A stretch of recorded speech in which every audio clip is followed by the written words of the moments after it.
काही प्रवास असे असतात जे फक्त एका ठिकाणी पोहोचण्यासाठी नसतात, तर स्वतःला शोधण्यासाठी असतात. हा प्रवास आहे शिर्डीकडे चालण्याचा नाही, तर श्रद्धा आणि सबुरी शिकण्याचा. साई राम साई राम साई राम साई राम साई राम साई राम.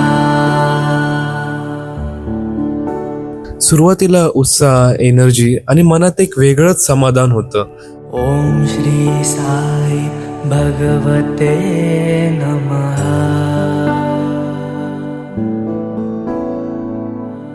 दररोज मी लोकांना चालताना पाहिलं, थकलेले पाय, घामाने भिजलेले चेहरे, पण तरी डोळ्यात एक वेगळीच चमक.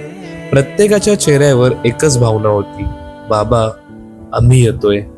हळूहळू थकवा जाणवायला लागला, पाय दुखायला लागले, पण इथे एक गोष्ट समजली, ही फक्त पायांची यात्रा नाही, ही मनाची परीक्षा आहे.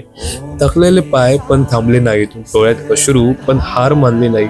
रस्ता लांब होता पण विश्वास मोठा होता, कारण चालणारे ते एकटे नव्हते, त्यांना चालवणारा त्यांचा साई होता. कधी ऊन, कधी पाऊस, कधी भूक, कधी थकवा, पण प्रत्येक वेळी कुणीतरी मदतीला पुढे आलं.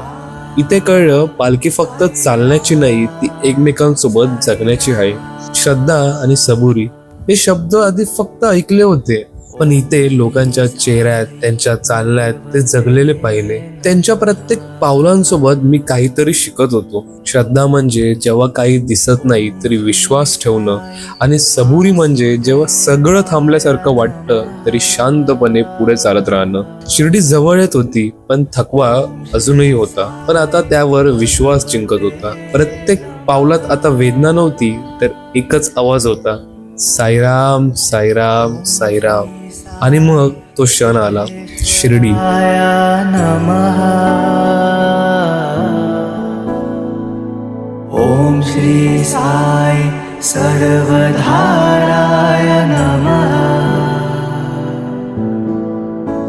साई राम साई राम साई राम. मी चाललो नव्हतो, पण तरी डोळ्यात पाणी आलं, कारण हा प्रवास फक्त त्यांच्या पावलांचा नव्हता, तो माझ्या मनाचा पण झाला होता. कदाचित प्रवास चालण्यात नसतो, तो असतो त्या भावनेशी जोडण्यात. हा प्रवास संपला नाही, तो आता माझ्यात सुरू झाला आहे. श्रद्धा ठेवायला शिकलो, सबुरीला जगायला शिकलो, आणि सगळ्यात महत्वाचं, इतरांच्या प्रवासातून स्वतःला ओळखायला शिकलो.